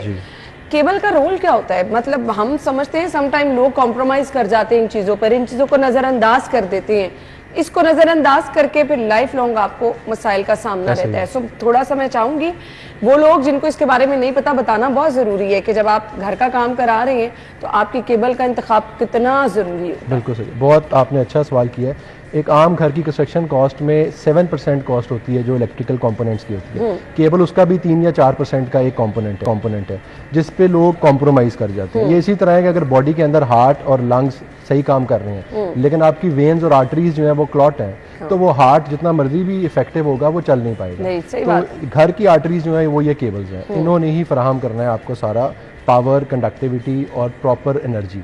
और जिस तरह आपको पता है हमारे मुल्क में लोड शेडिंग है, वोल्टेज के सर्जेस हैं, उन चीज़ों को अच्छी केबल ही बर्दाश्त कर सकती है। सो आपका जो करोड़ों का अप्लाइंसेस लगी होती हैं घरों में, उस सब की लाइफ डिपेंड कर रही होती है इन केबल्स के ऊपर। सो इन केबल्स का क्वालिटी का होना बहुत ज़रूरी है। असल में इसका कोई अपेरेंट तरीका नहीं है, तो लोग इसको कॉम्प्रोमाइज़ कर जाते हैं चीज़ों को, किसी इलेक्ट्रीशियन या किसी और के कहने पे चल पड़ते हैं, लेकिन उसको प्रॉपर टेक्निकली टेस्ट नहीं करते। सो हम उस अवेयरनेस पे भी काम कर रहे हैं कि हम उस चीज़ को बेहतर करें। बहुत अच्छी चीज़ है। अच्छा, मौजूदा मुल्की हालात अगर देखें तो बहुत सारे चैलेंजेस का सामने है। ऑब्वियसली आपको भी होगा, ये दरामदात बरामदात में तवाज़न लेकर आना कितना ज़रूरी है? बहुत ज़रूरी है। हम तो शुरू से, क्योंकि मेड इन पाकिस्तान को बहुत प्रमोट करते हैं, तो हम यही चाहते हैं कि हमारे प्रोडक्ट्स जो हैं वो दुनिया में जाएं। और इस टाइम पे अल्हम्दुलिल्लाह पिछले साल भी हमने ओवर 1 बिलियन का सऊदी अरेबिया के साथ बिज़नेस किया। अब हम 7 to 8 कंट्रीज़ के अंदर ऑलरेडी जा चुके हैं। और हम ये ख्वाहिश करते हैं कि हमारी प्रोडक्शन कैपेसिटी का 10% दुनिया से बाहर जाए, दुनिया में जाए। तो हम यही चाह रहे हैं कि हम अपने प्रोडक्ट्स को इस लेवल पे ले आएँ कि हम कम्पीट कर सकें। और उसमें हमने काफ़ी नई सर्टिफिकेशंस ली हैं। बेसिक सर्टिफिकेशन पाकिस्तान में पहली दफ़ा फास्ट केबल्स ने हासिल किया अल्हम्दुलिल्लाह, और उसको भी हम लेके आए हैं। तो ये बड़ा ज़रूरी है कि इंपोर्ट और एक्सपोर्ट को हम बराबर लेके चलें। अगर हम हमेशा इंपोर्ट पर रिलाई करेंगे तो हम अपनी ना इकॉनमी के लिए कुछ कर पाएंगे, और ना हम अपनी इस मुल्क को बेहतर तरीके से रिप्रेजेंट कर पाएंगे, फाइनेंशियली स्ट्रॉन्ग कर पाएंगे। बिल्कुल ऐसे ही है। मौजूदा हुकूमती पॉलिसियों को अगर देखें हम, तो मैन्युफैक्चरिंग के लिहाज से क्या कुछ चीज़ें आप लोगों को भी डिस्टर्ब कर रही हैं? बिल्कुल ऐसे ही है। सबसे बड़ा चैलेंज इंपोर्ट है। हमारा रॉ मटेरियल पीवीसी है, कॉपर है, इंपोर्टेड है। उसमें कोई सब्सिडीज़ या उसमें कोई रिलैक्सेशंस नहीं आ रही हैं हमें, जिस वजह से ओवरऑल प्रोडक्शन कॉस्ट जो है हमारी बढ़ जाती है। और हमारे लिए चैलेंज होता है कि हम कंपटीशन कैसे कर पाएँ दुनिया से, जब पावर कॉस्ट भी ज़्यादा है और रॉ मटेरियल कॉस्ट भी ज़्यादा है। फिर रुपी या डॉलर पैरिटी का भी चैलेंज रहता है। सो वो चीज़ें हमें हर्ट ज़रूर कर रही हैं, लेकिन हम कोशिश कर रहे हैं गवर्नमेंट के साथ और अदारों के साथ, हम उनकी कोई भी ऐसी एमनेस्टी स्कीम्स आएँ या उनकी कोई फेवर्स आएँ तो हम कोशिश करते हैं उसको हम बढ़ चढ़ के हिस्सा लें, ताकि अपनी कॉस्ट को हम अपने साइज़ ऑफ बिज़नेस से और इन सब फैसिलिटीज़ से रिड्यूस कर सकें, कंपेटिटिव कर सकें। क्वालिटी पे कॉम्प्रोमाइज़ करना फास्ट के पॉलिसी में वो फिर आपका नाम खराब होता है, एतमाद खराब होता है। जितना हम कंट्रोल कर सकते हैं अपने आप को एफिशिएंट करके, टेक्नोलॉजी को ला के, वो हम करते हैं। और कोशिश ये करते हैं कि हम कंपेटिटिव वैल्यू फॉर मनी दें अपने कंज्यूमर्स को। CSR क्या है और इतना अहम क्यों? बिल्कुल, CSR मेरा ख्याल है जो भी हम कमा रहे हैं, जिस तरह दीन भी कहता है कि बांटना चाहिए अगर आपको मिल रहा है, तो CSR हमारी फास्ट की फिलॉसफी में बहुत इंपॉर्टेंट पार्ट है। हम बिलीव करते हैं कि हमें जो आ रहा है उसको आगे देना बहुत ज़रूरी है। इसमें हमारे कुछ हमारे हॉस्पिटल्स हैं, कुछ हम इस तरह की चीज़ें खुद रन कर रहे हैं जो हम आम पब्लिक के लिए कर रहे हैं। उसके अलावा हमारी अखुव्वत अल खिदमत, जितने भी बड़े NGOs हैं उनके साथ मुआहदे हैं, हम उनको सपोर्ट करते हैं। टैलेंट के लिए हम बहुत काम कर रहे हैं। बहुत सी यूनिवर्सिटीज़ टॉप की पाकिस्तान की, उन सब में स्कॉलरशिप्स फास्ट दे रहे हैं, ताकि जो बच्चे लाइक हैं लेकिन अफोर्ड नहीं कर सकते, हम उनका वो बाजू बने और हमें सपोर्ट करें। इसी को हमने अभी रिसेंटली जो हमारी TVC आई है उसमें हमने इसी टैग लाइन को चुना है कि बिना बताए बिना जताए साथ निभाए। सो हमारा कॉन्सेप्ट यही है कि हम शायद उसको प्रोजेक्ट नहीं करेंगे और उस पर एज उसको हम इतना ज़्यादा वाइब क्रिएट नहीं करेंगे, बट मकसद ये है कि हम अपना पार्ट ज़रूर पे करें। प्लांटेशंस में भी हम कर रहे हैं, बहुत सी जगहों पे हमारी वेलफेयर के काम चल रहे हैं, मुल्क लेवल के लेवल पे भी, इंडिविजुअल्स के लेवल पे भी, एम्प्लॉइज़ के लेवल पे भी, ताकि हर बंदा जो एसोसिएट है फास्ट फैमिली से उसको उसका बेनिफिट मिले। सही। केबल के बाद आपने कहा कि लाइट्स की मांग में भी बहुत ज़्यादा इजाफा हो रहा है, कैसा लोगों का फीडबैक आ रहा है और नई ऑप्शन क्या इंट्रोड्यूस कराई गई है? अभी रिसेंटली हमने आर्किटेक्चर लाइट्स लॉन्च की हैं। ये इस वीकेंड पे ही एक्सपो सेंटर के अंदर उसका एग्जीबिशन थी। अल्हम्दुलिल्लाह उसमें हमें बहुत अच्छा रिस्पांस आया। थाउजेंड्स में विजिटर्स ने हमें विजिट किया। Our stall was rated as the best stall for the event as well, जहाँ पे हाईएस्ट फुटफॉल थी। हमने बेसिकली कॉन्सेप्ट लॉन्च किया म्यूजियम ऑफ लाइट। तो हमने लोगों को एक फील दी कि एक लाइट का कितना इम्पैक्ट है आपके ऊपर, बिकॉज लाइट पूरा दिन हम लाइट में गुजारते हैं, इस टाइम भी हम लाइट के अंदर है। इस लाइट का हेल्दी होना, इस लाइट का इफेक्टिव होना बहुत ज़रूरी है। ये हमारे मूड को डिफ़ाइन करता है, हमारी पर्सनैलिटी को डिफ़ाइन करता है। सो उसमें हम एक तो क्वालिटी लाइट्स पाकिस्तान में ला रहे हैं। अभी पाकिस्तान में कोई स्टैंडर्ड नहीं है लाइट्स को लेकर चलने का, बट हमने इंटरनेशनल स्टैंडर्ड्स को कंप्लाई किया है और हम वो फॉलो कर रहे हैं ताकि क्वालिटी लाइट्स आएँ पाकिस्तान में और हम कंज्यूमर्स को ऐसी चीज़ दें जो उनको लॉन्ग टर्म में हेल्थ बेनिफिट्स के लिए भी और ईज़ के लिए भी और कंफर्ट के लिए। आजकल लोगों का ना बड़ा सबसे मेन कंसर्न है कि वो चीज़ ली जाए जो एनर्जी एफिशिएंट भी हो। बिल कम आए। आजकल लोगों का रुझान इस तरफ है, सो क्या इस चीज़ को भी मद्देनजर रखा गया? जब आप क्वालिटी की बात करते हैं तो ऑटोमेटिकली वो आपकी लाइफ भी बढ़ाती है, वो आपकी एफिशिएंसी भी बेहतर करती है, कंज्यूम भी कम करती है और वो सर्जेस को भी बर्दाश्त करती है। और हमने इवन डब्बे वाला चैलेंज भी ख़त्म कर दिया। सो हम अपने लाइट्स में 2 साल warranty without the need of saving the box, हम कहते हैं बॉक्स ना संभालें, अगर हमारी लाइट है आप 2 साल के पहले ख़राब हुई है, आप लाइट ले आएँ, भी हम चेंज करेंगे। तो हम ये कॉन्सेप्ट भी दे रहे हैं कि ये कॉन्फिडेंस है हमारा हमारे प्रोडक्ट्स पे, और वो हम कंज्यूमर्स को ईज देना चाह रहे हैं। डब्बे की तरफ संभालते रहेंगे, तो आप लाइट लेके आए, आप लाइट ले जाएं अगर ऐसा सही। इसके साथ साथ लाइट्स में ऑप्शन कौन सी है? एलईडी लाइट साइज में भी इसका डिफरेंस होता है? हर तरह की लाइट्स अवेलेबल है? हर तरह की लाइट्स हैं, एसएमडीज बल्ब से स्टैंड लेके एसएमडीज हैं, डाउन लाइट्स हैं, फिर आर्किटेक्चर लाइट्स हैं, स्ट्रीट लाइट्स हैं, आपकी आउटडोर लाइट्स हैं, वाटरप्रूफ लाइट्स हैं, इंडोर लाइट्स हैं। सो तमाम लाइट्स की वैसे वैरायटी तो बहुत बड़ी है, उसमें डिज़ाइंस आ जाते हैं, शेप्स, लेकिन रिक्वायरमेंट के हिसाब से हर रिक्वायरमेंट की light tested, approved and accredited with international standards हमारे पास अवेलेबल। सही है। आजकल के दौर में ना सबसे मेन इशू है, ऑब्वियसली आप घर भी बना रहे हैं, आपने वायरिंग करानी है, अगर हम फास्ट केबल के हवाले से बात करें, लोग कहते हैं कॉस्ट एफिशिएंट होना चाहिए, बजट के अंदर होना चाहिए, तो क्या लोगों को ये भी सहूलत दी जाती है? बिल्कुल, हम इवन डिज़ाइनिंग भी करके देते हैं, क्योंकि कॉन्सेप्ट ये है कि लोग महंगा समझ लेते हैं बट ये नहीं समझते कि ज़रूरत कितनी है, वायर की किस स्ट्रेंथ की ज़रूरत है, 329 की ज़रूरत है, 729 की ज़रूरत है, 4 mm की है। और यही चीज़ लाइट्स में भी नहीं समझते कि एक कमरे को 2 लाइट्स भी लाइट कर सकती हैं, बट अगर आप 4 लगा देंगे कॉस्ट बढ़ा लेंगे, बट उसकी यूटिलिटी नहीं आएगी। तो हम वो सर्विसेज भी देते हैं। और लाइट्स में हमारी कंडक्टिविटी, हम ये क्लेम करते हैं कि हमारी 100% कंडक्टिविटी है लाइट्स, विच मीन्स कि जो करंट रिसीव कर रहा है वही करंट वो आउटपुट में सबमिट कर रहा है, तो उसमें लाइन लॉस बिल्कुल नहीं है। तो उस तरह आपकी जो एफिशिएंसी है वो बढ़ जाएगी। इसमें बहुत ज़रूरी बताना है, आजकल सोलर का बहुत काम हो रहा है, सोलर केबल की अवेयरनेस नहीं है पब्लिक को, लोग स्टैंडर्ड केबल्स लगवा रहे हैं सोलर के लिए। तो सोलर की एक स्पेशल केबल है जिसे हम कहते हैं tin coated XLPO, cross link poly olefin है। ये 2 प्रोडक्ट्स हैं जो सोलर केबल और स्टैंडर्ड केबल में डिफ्रेंशिएट करते हैं। बहुत ज़रूरी है लोगों का ये समझना कि वो इन्वर्टर्स पे तो बहुत स्टडी कर रहे हैं, प्लेट्स पे भी बहुत स्टडी कर रहे हैं कौन सी लगवाएं, लेकिन केबल पे वो समझ ही नहीं रहे कि कौन सी ज़रूरत है, क्योंकि दोनों को चलाना केबल्स में। तो केबल्स का सही सोलर केबल जो कि टिन कोटेड XLPO है वो लगानी बहुत ज़रूरी है। तो इस पर हम पब्लिक सर्वे अवेयरनेस कैंपेन भी कर रहे हैं कि whatever the brand is but go for the right product, because यही प्रोडक्ट 25 से 30 साल लाइफ देगा। अगर आप आम केबल लगा लेंगे तो 1.5 से 2 साल में आपका सोलर का सिस्टम जो है वो इफेक्ट हो जाएगा। ठीक हो गया। हमारे यहाँ बारिशें, आंधी, तूफान के बड़े वाकयात होते हैं, फिर शॉर्ट सर्किट के वाकयात मार्केट्स में, प्लाजों में, इवन घरों में भी खुदा न खास्ता हो जाते हैं। क्या इसके पीछे भी ये आपकी वायरिंग बड़ी डिपेंड करती है? बहुत ज़्यादा डिपेंड करती है। अब तो इंटरनेशनली बहुत टाइप्स ऑफ वायर आ गए हैं, लो स्मोक, जीरो हैलोजन आ गई है, जहाँ पे फायर का इंस्टेंस होता है, वो स्मोक क्रिएट नहीं करने देती, जिस वजह से सांस का चैलेंज बनता है, क्योंकि अक्सर फायर में धुआं और सांस रुकना इशू बनाता है, आग इतना ज़्यादा मसला नहीं बनाती, आपको टाइम मिल जाता है। फिर इनमें रेजिस्टेंस टू फायर बहुत ज़्यादा है, इस तरह ही वाटर प्रूफिंग हो जाती है। जैसा सोलर में मैंने बताया, XLPO मटेरियल जो है ये इसको वाटर के अगेंस्ट, टीयर के अगेंस्ट, हीट के टेम्परेचर्स, क्योंकि ओपन एयर है, उसने सर्दियों में ठंड देखनी है, गर्मी देखनी है, दिन में सूरज देखना है, मॉइस्चर देखना है, तो वो सब चीज़ें वो सेव करती है, उसके अंदर पोटेंशियल है इन सब चीज़ों को बर्दाश्त करने का। तो वो प्रोडक्ट्स ऐड हो जाते हैं उस केबल के अंदर जो उसको मज़ीद कैरेक्टरिस्टिक्स दे देते हैं, जिससे उसकी लाइफ बढ़ जाए। अब बहुत सारे लोग ये कहते हैं कि जी हम मार्केट में गए, उस तरह की बहुत सारी ऑप्शंस मौजूद हैं ना, आपकी कॉपीज़ भी आ जाती हैं, सो लोगों को कैसे पता चलेगा फास्ट केबल अगर आपने ख़रीदनी है तो ये बाएतमाद भी है और यहाँ इस जगह से आपको बिल्कुल ठीक चीज़ मिलेगी? इसमें हमारे पास एक तो चैट बॉट, हमारा एक UAN नंबर है, उस बॉट पे कोई भी कंज्यूमर अगर अपना सिर्फ लिखेगा कि आई नीड केबल्स, तो उसको उसकी सराउंडिंग की सारी डीलर्स नज़र के एड्रेसेस विद देयर लोकेशंस आ जाएंगे। तो that's a WhatsApp.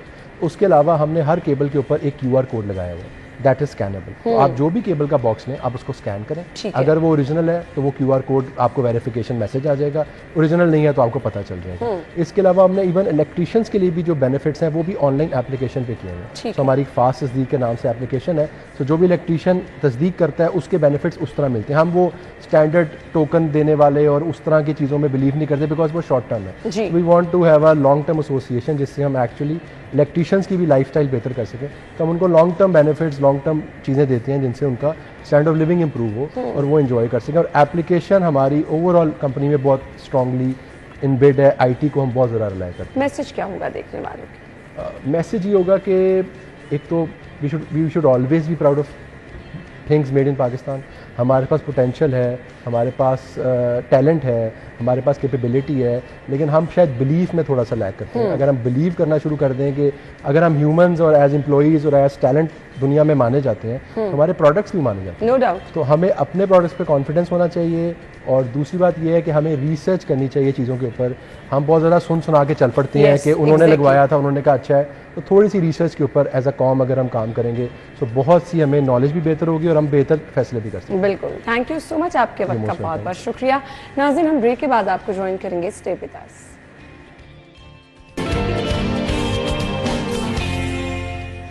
Welcome back once again. नाज़रीन, कुछ रवैये ऐसे होते हैं जो कि इस कदर पुख्ता हो जाते हैं कि वो आपकी लाइफ को डिस्टर्ब भी करना शुरू हो जाते हैं। कुछ लोग कहते हैं कि ये बचपन ही से आपके अंदर चीज़ें आना शुरू हो जाती हैं। अच्छा, आज हम जो डिस्कस करने वाले हैं वो है जी फोबिया। किस तरह से आपकी लाइफ क्वालिटी को डिस्टर्ब कर देता है, हम इसका शिकार किस तरह से हो जाते हैं। क्या ये बचपन में कुछ ऐसा वाक़या होता है या बचपन से ही आपकी पर्सनैलिटी का हिस्सा बन जाती है, क्या इधर उधर से चीज़ें सुन के आप उसको अपना लेते हैं, ये किस तरह से आपकी सलाहियतों को मुतासर करती है, आपकी सलाहियतों को दबाती चली जाती है। ये वाकई क्या कोई खौफ होता है, कोई डर होता है, असल में इसकी हकीकत क्या है? माहिर नफ्सियात डॉक्टर काशिफ फराज साहब हमारे साथ मौजूद हैं। अस्सलाम वालेकुम डॉक्टर। जी वालेकुम सलाम। थैंक यू सो मच, आपके वक्त का बहुत बहुत शुक्रिया। तो फोबिया होता क्या है? हाँ, बड़ा मज़ेदार क्वेश्चन है, इसकी तारीख भी बड़ी मज़ेदार है। फोबिया बुनियादी तौर पर यूनानी ज़बान का लफ्ज़ है। अगर आप मिथोलॉजी का मुतालिया करें तो उसमें लिखा हुआ है कि दो बेटे जुड़वा पैदा हुए, एक का नाम डेमोस था, टेरर जिसको आप दहशत कहते हैं, और जो दूसरा बेटा था उसका नाम फोबोस था, जिससे फोबिया बना, यानी कि बेजा खौफ। इसकी तारीख जो है वो 600 साल कबल मसीह, यानी आज से 3000 साल पहले इसका पहला केस रिपोर्ट होता है। इसके बाद जो बुकरात था, हिपोक्रेट्स जिसको हम कहते हैं, उसकी किताब जो है 7th बुक ऑफ एपिडेमिक्स, उसमें इनके केसेस का बड़ा जिक्र मौजूद है कि किस तरह इंसान बेजा डरता है।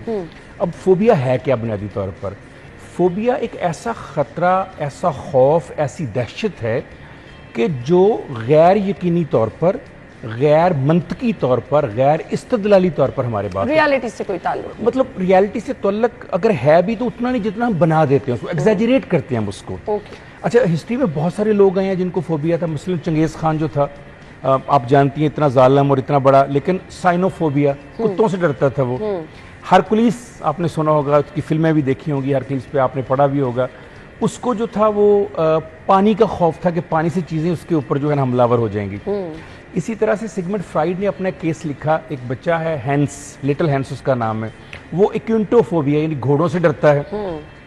बेंजामिन रुश ने इसको पहली बार 1786 में इस्तेमाल किया इस टर्म को, और वहाँ से साइकोलॉजी में इस्तेमाल हुई। लेकिन पहली जंग अज़ीम में बड़े केसेस के हुए, किसी ने इसको सीरियस नहीं लिया। पहली बार दुनिया ने इसको सीरियस लिया 1980 में, 1980 में। ऐसा क्या हुआ? ऐसा इसलिए हुआ कि DSM जो था, डायग्नोस्टिक स्टैटिस्टिकल मैनुअल, यानी हमारी वो किताब जिसके मयार के मुताबिक हम कहते हैं कि ये बंदा बीमार है, ये बंदा बीमार नहीं है, उस किताब ने पहली बार इसको एक बीमारी के तौर पर ना सिर्फ शामिल किया बल्कि इसकी अलामात भी लिखी। तो 1980 से ये एक बाकायदा बीमारी है। ठीक है। इसकी बहुत सारी किस्में हैं, हजारों लाखों किस्में हैं, बल्कि मैं कहूँगा कायनात में जितनी चीज़ें हैं उतनी ही तरह का फोबिया है। बिल्कुल ऐसे। लेकिन बुनियादी तौर पर इसकी 3 किस्में हैं। जो पहला है वो अगोराफोबिया, खुली जगहों का खौफ, बाहर जाने का खौफ, मार्केट प्लेस का खौफ, बस में सफ़र करने का खौफ, लोगों से मिलने का खौफ, 4 लोग खड़े हों वहाँ जाने का खौफ। दूसरा सोशल फोबिया, समाज का खौफ, लोगों का खौफ, इंसानों का खौफ, इंसानों के हमला कर देने का, मेरे खिलाफ साजिशें करने का खौफ। तीसरा होता है स्पेसिफिक फोबिया, किसी मखसूस चीज़ का खौफ। ठीक। उसकी आगे फिर 5 किस्में हैं, मसलन जानवरों का खौफ, माहौलियात का खौफ, जैसे इंजरी, इंजेक्शन, ब्लड, यानी मैं जख्म ना हो जाए मुझे, जैसे मुझे इंजेक्शन लगने का खौफ, और खून देखकर खौफ। इसी तरह से मुख्तलिफ खौफ जिनका कोई स्पेसिफिक नेम नहीं होता लेकिन हमारे अंदर होते हैं। ठीक।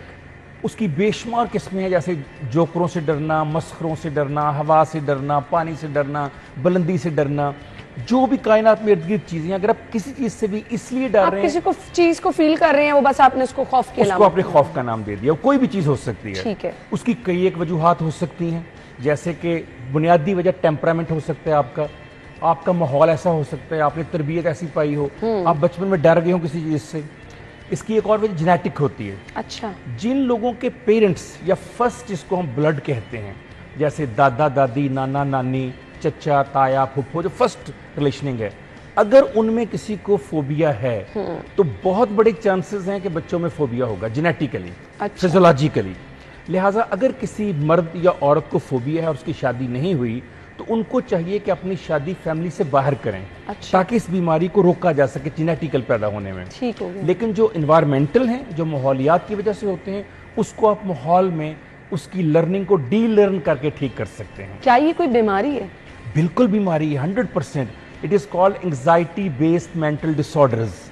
ये उस बीमारी जिसको हम तशवीश या इस्तराब कहते हैं, उसकी दूसरी बड़ी बीमारी है। ठीक है। इसका अंदाजा भी इस बात से लगाइए कि अमेरिका में 7%, यूरोप में 6 से 8%, लातीनी अमेरिका और एशिया में 2 से 4%, यानी इतनी ज़्यादा है कि ये जो पहला अगोराफोबिया मैंने आपको बताया, इसका फैलाव 1.7%, यानी हर साल 1.25 बंदे इसमें इजाफा होता चला जा रहा है पूरी वर्ल्ड में। तो इससे आप अंदाजा लगाएं कितनी बड़ी बीमारी है ये। सही। शायद तो बचपन से ही क्या इसका शिकार हो जाते हैं कि उम्र के किसी भी हिस्से में जाके? ये अच्छा सवाल है आपका। इसकी जो एज है वो बड़ी मखसूस है। अगर तो बचपन का फोबिया है तो वो पहले 3 से 5 या 7 साल में हो सकता है, लेकिन जो असल इसकी एज है वो 10 से 17 साल, ये उसकी बुनियादी उम्र है। अब कैसे पता चले किसी को फोबिया है? क्या आप घर बैठे इसका फैसला कर सकते हैं? मेरी गुजारिश होगी अपने सुनने वालों, देखने वालों से कि प्लीज इसका फैसला खुद ना करें। हाँ, लोग कहते हैं ना हमें हाइट फोबिया है। हमें हाइट फोबिया है। देखिए, सबसे पहली बात यह है, क्या आपने क्लिनिकल इंटरव्यू दिया है किसी को? किसी माहिर नफ्सियात से चेकअप करवाया आपने? क्या आपने उसके ऊपर अलामतें जो होनी चाहिए थी उसको आपने चेक कर लिया? क्या आपने कोई डायग्नोस्टिक पैरामीटर यानी कोई टेस्ट अप्लाई किया है आपने? क्या आपने लगातार 6 माह तक अपने अंदर ये तब्दीलियां महसूस की हैं? ये 6 मंथ्स का पीरियड बहुत अहम है। अच्छा। अगर लगातार 6 माह तक आप एक चीज से डर रहे हैं और उसकी वजह से आपकी डेली रूटीन तबाह हो रही है, खराब हो रही है, आप कहते हैं मैं डेली काम नहीं कर पाता, खाना नहीं खा पाता, बैठ नहीं पाता, बात नहीं कर पाता, गाड़ी नहीं चला पाता, मुझे परेशानी होती है, इसके बाद हम कहते हैं अब आप क्लासिकली उस बीमारी का शिकार हो गए हैं। अगर वो वक्ती तौर पर है, देखिए आप यहाँ मैं बैठा हूँ, हम किसी डर जाते हैं, अभी धमाका होता है हम डर जाते हैं, ये फोबिया नहीं है। फोबिया है कि लगातार 6 माह में बिला वजह डरूं। अच्छा, एक चीज मौजूद है, अब शेर आ जाए तो मेरा और आपका डरना बनता है, ये फोबिया नहीं है। लेकिन शेर नहीं है और मैं डर रहा हूँ, या शेर पिंजरे में है और मैं उसे देख के कांपना शुरू हो गया हूँ, this is phobia. Irrational fear है ना, कि उसका मंतक से, हकीकत से तल्लुक कोई नहीं, गैर हकीकी सोच है वो, दैट इज फोबिया। सही। सो इसको कंट्रोल कैसे करना? हाँ, पहली बात तो ये है कि देखना पड़ेगा फोबिया कौन सा है। अगोरा फोबिया है, सोशल फोबिया है, स्पेसिफिक फोबिया है। अगर तो आपको ये पता चल गया है, मतलब आपने कहीं साइकोलॉजिस्ट को दिखाया, उसने आपको लिख दिया कि आपको ये वाला फोबिया है, अब अगली बात है कि इसकी कंट्रोल कैसे करना है। सबसे पहले तो अपना लाइफस्टाइल चेंज कीजिए। ठीक है। इसे हम सेल्फ हेल्प कहते हैं, self help.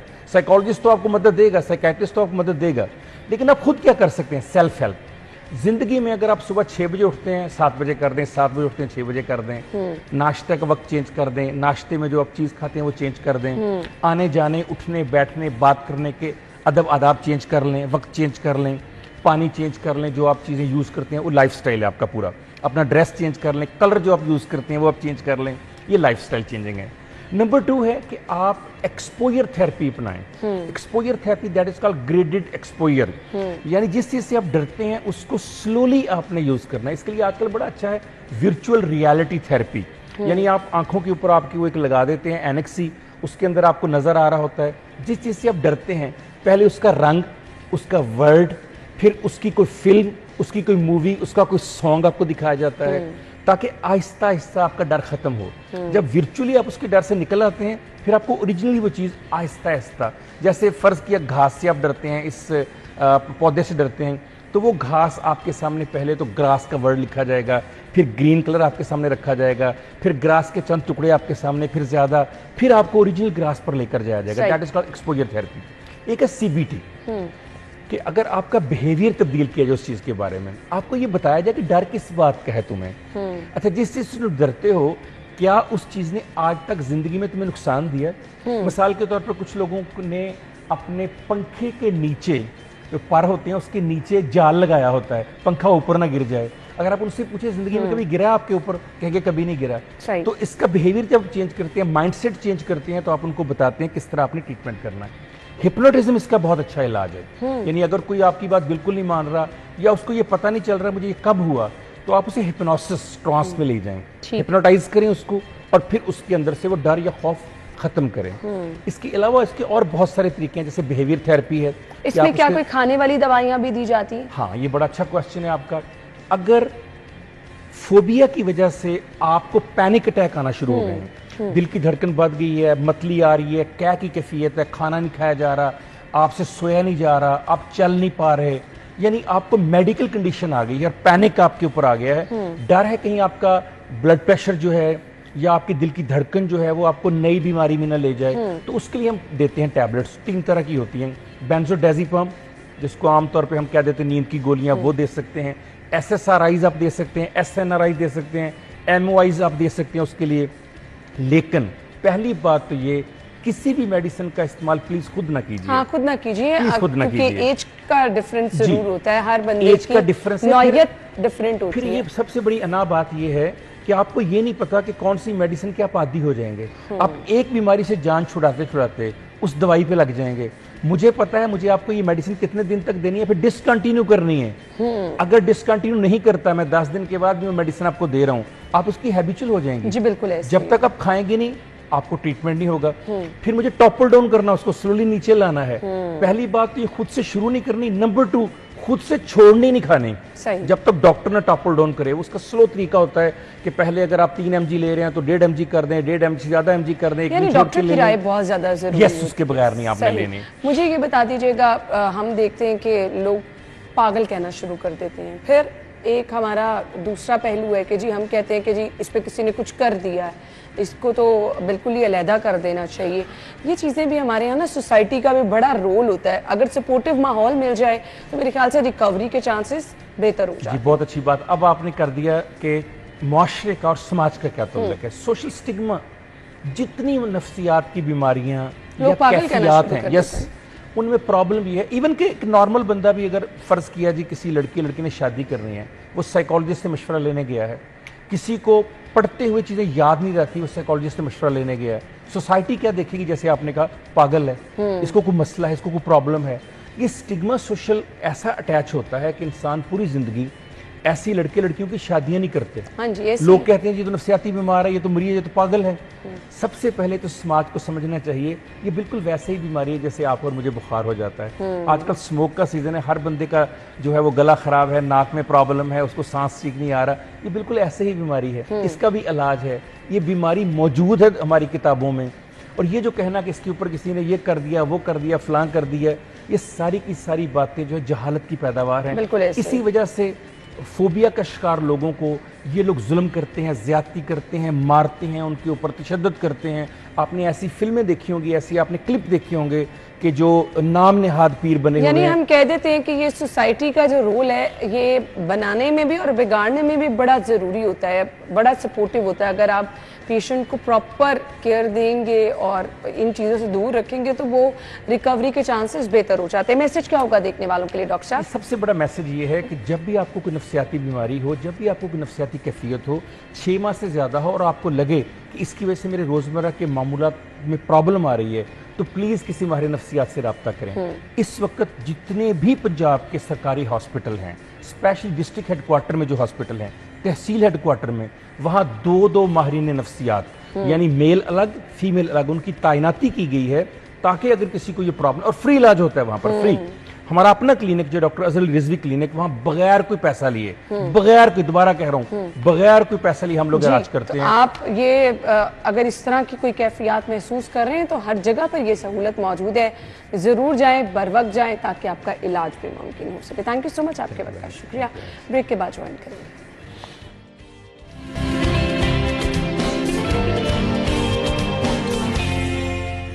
Welcome back once again. जिनकी बर्थडे है उनको हम विश करने जा रहे हैं। जी 4 नवंबर है, सैफ अहमद कुरैशी की सालगिरह है, मोहम्मद मुर्तज़ा बिन फरहान की सालगिरह है, अक्सा अबू बकर, मोहम्मद अबू बकर, अलीजेब, अब्दुल मुतलिब, मोहम्मद शहजाद बलोच और इफ्राहिम जैदी की भी सालगिरह है। आप सब लोगों को सालगिरह की बहुत बहुत मुबारकबाद। Wish you a very happy birthday. Once again happy birthday. आपकी बर्थडे को भी स्पेशल बनाएंगे। अगर कल 5 नवंबर को सालगिरह है आपकी, अपना नाम और अपने पिक्चर्स हमें भेज दें और प्रोग्राम का हिस्सा बन जाए। ब्रेक के बाद ज्वाइन करेंगे stay with us. Welcome back. और अब आगे बढ़ेंगे, अगला सेगमेंट शामिल करेंगे जो कि है आज के भाव।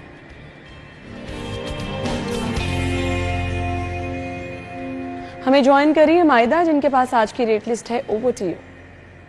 रेट लिस्ट के हवाले से बात करें तो सब्जियों के रेट लिस्ट हमारे पास मौजूद हैं, आपके साथ शेयर करते चलेंगे। ताज़ा सब्जियों के इस टाइम जो रेट देखने में नज़र आ रहे हैं, सुबह के औकात में ही आलू जो है दर्जा अव्वल 65 बाहर ओपन मार्केट में 70 रुपये में फ़रोख्त किया जा रहा है। प्याज दर्जा अव्वल 112 ओपन मार्केट में 120। टमाटर की कीमत सरकारी नर्ख 84 ओपन मार्केट में 90।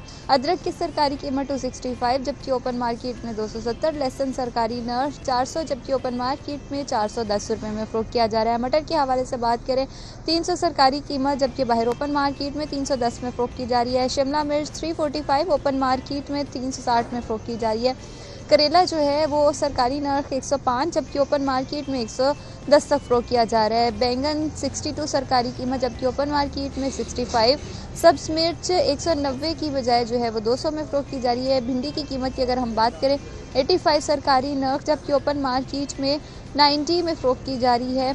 ये वो मुख्तलिफ रेट लिस्ट है सब्जियों के जो हम डेली बेसिस पर आपके साथ शेयर करते चलते हैं, जहाँ पर हम रेट लिस्ट बताते हैं हमारे शहरियों को, ताकि सुबह सुबह के औकात में जब उन्होंने बाहर शॉपिंग करने जाना है, सब्जियों की ख़रीदारी के लिए जाना है, तो उनको सब्जियों के भाव जो है वो मालूम होने चाहिए ताकि उतने पैसे वो ठीक है। थैंक यू सो मच जी, बहुत बहुत शुक्रिया। आप अपना ख्याल रखिएगा। कल मुलाकात होगी सेम टाइम पर। अल्लाह हाफिज़।